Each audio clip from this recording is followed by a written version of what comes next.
Eh ben, on y va tout de suite. Common, on y va tout de suite. Brigitte Fanny Cohen est avec nous. On va parler santé, évidemment. Et on va parler du cholestérol. Le cholestérol est-il vraiment l'ennemi à abattre? Faut-il utiliser les fameuses statines? Ce sont les médicaments qui font polémique en ce moment. Oui. Toutes ces questions, on va tenter d'y répondre avec Brigitte. Bonjour. Alors, est-ce que c'est... Voilà, le cholestérol, c'est vraiment, parce qu'il est très souvent stigmatisé, c'est vraiment l'ennemi à abattre aujourd'hui?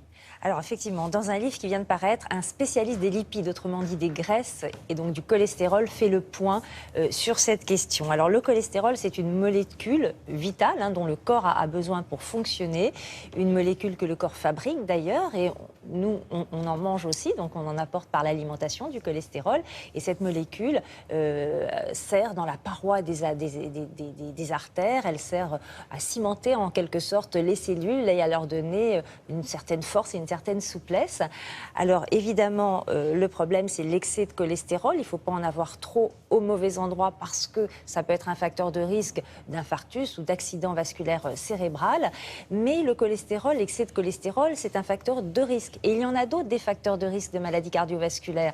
Il y a aussi l'hypertension, le tabagisme, l'obésité, l'inflammation des artères, la capacité aussi de certaines cellules du sang de se coller les unes aux autres et de former des caillots sanguins.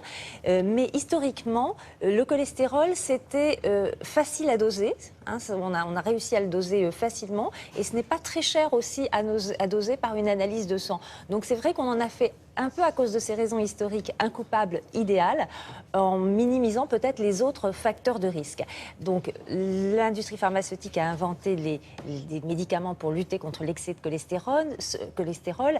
Les plus récents, et vous avez dit, ils font polémique parce qu'ils contiennent aussi ils peuvent avoir aussi des effets secondaires, ce sont les statines. Alors finalement, aujourd'hui, qui doit se faire soigner par les statines? Pour qui le cholestérol est vraiment dangereux? Réponse du professeur Philippe Legrand.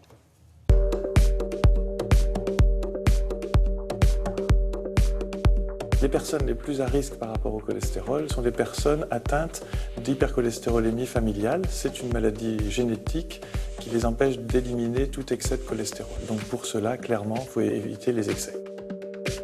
Le danger pour ces personnes, c'est d'avoir des maladies cardiovasculaires très jeunes, avec des records d'âge d'infarctus pouvant arriver même dès l'enfance.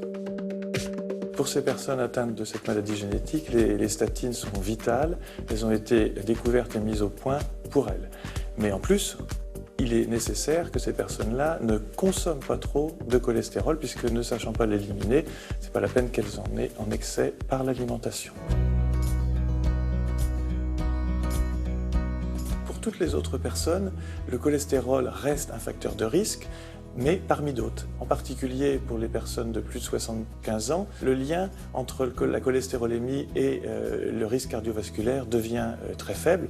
Et par exemple, celles qui ont le cholestérol le plus élevé ont également l'espérance de vie la plus élevée pour certaines études.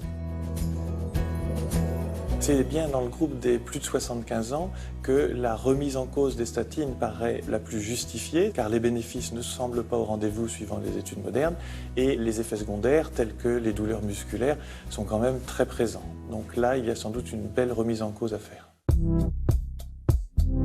Pour toutes ces personnes qui n'ont pas d'hypercholestérolémie familiale, en fait, les approches, elles sont hygiéno-diététiques, c'est-à-dire, on observe par exemple que le fait de se bouger un peu plus, de commencer à faire du vélo, ça fait baisser la cholestérolémie. Alors pourquoi? Eh bien, tout simplement parce que le cholestérol reste le marqueur d'un déséquilibre entre l'énergie qu'on consomme et l'énergie qu'on dépense.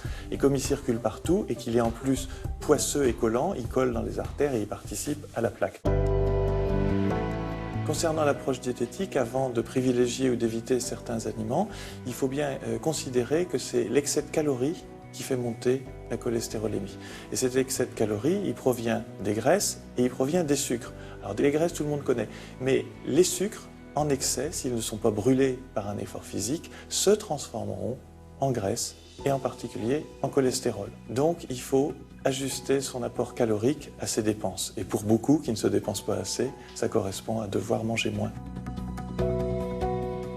Bon, ça a le mérite d'être clair. Oui. Enfin, pour ceux qui ont trop de cholestérol, rapidement, les aliments à éviter. Alors ceux qui ont vraiment la maladie qui s'appelle l'hypercholestérolémie familiale, oui, il y a quelques aliments à éviter, notamment les œufs qui sont riches en cholestérol. Mais pour les autres qui n'ont pas cette maladie génétique, il ne faut pas stigmatiser des aliments, rejeter les œufs, le beurre. Il faut manger moins de graisse, manger moins de sucre et bouger plus. Voilà, donc si vous voulez retrouver tous ces conseils, je vous recommande le livre du professeur Philippe Legrand aux éditions Marabout, Coup de pied dans le plat. Merci beaucoup, Brigitte.